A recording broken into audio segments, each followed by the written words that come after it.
आज ही राष्ट्रपति भवन जा सकते हैं मोदी।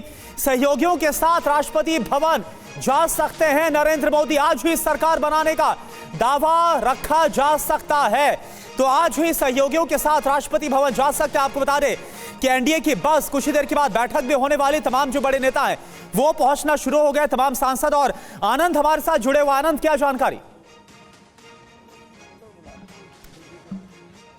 बिल्कुल, एक एक करके जो तमाम जो सांसद हैं एनडीए के वो यहाँ पहुँचना शुरू हो गए हैं। बीजेपी के वरिष्ठ नेता यहाँ पहुँचना शुरू हो गए। सुनील बंसल पहुँच चुके हैं, यहाँ पे योगी आदित्यनाथ पहुँच चुके हैं, कंगना पहुँच चुकी है, और जो तमाम जो सांसद हैं एनडीए के जो नवनिर्वाचित सांसद हैं वो सब एक एक करके पहुँच चुके हैं। जो समय बहुत कम है, बस आधे घंटे का वक्त है। 11 बजे संसदीय दल की बैठक रखी गई एनडीए की, और ये संविधान सदन के सेंट्रल हॉल में बैठक रखी गई है। और उसके लिए एक एक करके तमाम जो सांसद है वो पहुँचना शुरू हो गए। हालांकि कुछ सांसद यहाँ वापस भी गए क्योंकि उनका रजिस्ट्रेशन नहीं हुआ था, तो ऐसे में थोड़ा विलंब हो रहा है, लेकिन एक एक करके सांसद पहुँच रहे हैं। आज बड़ा दिन है एनडीए के लिए, बीजेपी के लिए, प्रधानमंत्री नरेंद्र मोदी के लिए। और जैसा कि हमने पहले बताया कि जैसे ही एनडीए का नेता उनको चुना जाएगा, प्रधानमंत्री नरेंद्र मोदी सबका धन्यवाद करेंगे, सबसे परिचय प्राप्त करेंगे, एक छोटा संबोधन देंगे, और उसके बाद बताया जा रहा है कि उसके तुरंत बाद वो राष्ट्रपति भवन जाकर तमाम एनडीए के साथियों के साथ सरकार बनाने का दावा पेश कर सकते हैं। ठीक है, आप बने रहिए हमारे साथ आनंद। और देखिए, अखिल चौधरी कांग्रेस से हमारे साथ हैं। अखिल जी, इससे पहले आप बोल रहे थे कि कहां बन रही है एनडीए की सरकार। अब देखिए, आज ही राष्ट्रपति भवन जाकर सरकार बनाने का दावा पेश किया जाएगा। अब तो आपने फैसला कर लिया या फिर नहीं कि मजबूत विपक्ष के तौर पर आप अपनी जिम्मेदारी निभाने वाले हैं? अभी तो जा रहे हैं। हमने ये नहीं बोला कि एनडीए की सरकार का, हम तो बोल रहे हैं कि एनडीए की इसी बार बनेगी। पहले कभी एनडीए की 10 सालों में तो एनडीए का नाम ही मैंने तो नहीं सुना। और यहां तक कि बीजेपी को, अभी गिरी साहब कुछ बोल रहे थे, गिरी जी को खुश होना चाहिए कि इस तरह की सरकार बन रही है। कम से कम अब भारतीय जनता पार्टी का जो आम कार्यकर्ता है वो भी अपनी जबान खोल सकेगा। हम लोग तो शुरू से ही बोल रहे हैं, हम लोग तो इंडिपेंडेंटली काम कर रहे हैं। अब भारतीय जनता पार्टी का कार्यकर्ता बेचारा इतना डरा हुआ सा कि भैया, बड़े बड़े नेता आपने देखा कि किस तरह से मोदी जी के नेतृत्व में काम कर रहे थे। एक वर्ड बोलने से पहले सोचकर बोलना पड़ता था। मोदी जी की वो मालाएं हमको याद। ठीक है, और इस बीच जल्दी से सुन लेते हैं, चिराग पासवान शायद कुछ कह रहे हैं इस वक्त। ही नेतृत्व में चुनाव लड़ा, और उन्हीं के नेतृत्व में ये सामर्थ्य था कि लगातार तीसरी बार एनडीए इस प्रचंड बहुमत के साथ सरकार बनाने जा रहा है। ऐसे में आज तमाम एनडीए के सांसद इकट्ठे होंगे संविधान सदन में। वहां पर इकट्ठे होकर इस औपचारिकता को पूरा किया जाएगा, और जल्द एनडीए सरकार बनाने जा रहा है। तीसरी बार प्रधानमंत्री जी शपथ लेने जा रहे हैं, और ये सरकार उतनी ही मजबूत होगी जितनी मजबूती से पिछले 10 सालों में ये सरकार चली है। और जैसा मेरे प्रधानमंत्री जी ने कहा था कि ये 10 साल तो ट्रेलर हैं, अभी कई कार्य और होने बाकी हैं। इन 5 सालों में वो तमाम कार्य धरातल पर उतरते हुए दिखाई देंगे। ठीक है, और धनंजय गिरी जी हमारे साथ मौजूद हैं। धनंजय जी, लेकिन इस बार चुनौतियां तो देखिए बहुत बड़ी हैं। अब ये मंत्रालयों का बंटवारा तो जाहिर है थोड़ी रस्साकशी हो जाएगी, लेकिन फिर हो जाएगा। लेकिन जो अहम मुद्दे हैं, यूसीसी पर समझौता करेंगे क्या?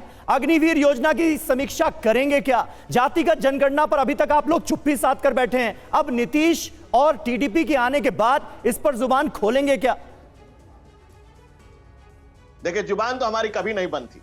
भारतीय जनता पार्टी सिर्फ हर एक राजनीतिक दल नहीं, भारतीय जनमानस की अपेक्षा, जन आकांक्षाओं को पूरा करने का, एक मूर्तिमान करने का, भारतीय संस्कृति को पुनरुत्थान करने का, भारतीय संस्कृति के सूर्योदय का, नवविहान का एक राजनीतिक दल है। और स्वतंत्र चेतनता के 20 करोड़ कार्यकर्ता भारत दुनिया के भारत सबसे बड़ी राजनीतिक पार्टी बनाते हैं। हम किसी परिवार के 5 पीढ़ियों से पांव पोछ नहीं है कि मोतीलाल नेहरू, उनके पिताजी जवाहरलाल नेहरू, राहुल गांधी, राजीव गांधी, इंदिरा गांधी, राहुल गांधी, 5 पीढ़ियों के पांव पोछ को आप राजनीति कार्यकर्ता नहीं कर सकते।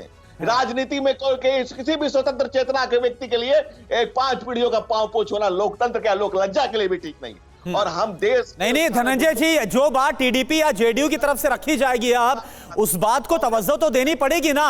नंबर का भी तो सवाल है। बिल्कुल नहीं, हमारे सारे सहयोगी हमारे साथ हैं, राष्ट्र हित के मुद्दे पर एक साथ जुड़े हुए हैं।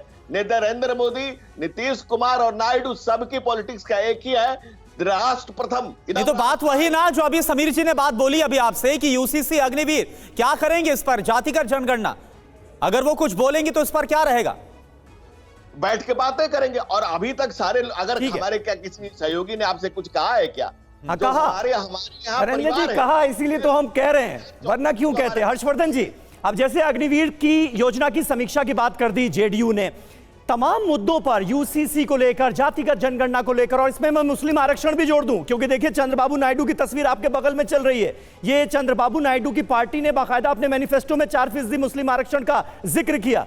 मुस्लिम आरक्षण पर बीजेपी के रुख से हम सब वाकिफ हैं। क्या उन मुद्दों पर अब एक पॉलिसी शिफ्ट हम होते हुए देखेंगे क्या 2024 में?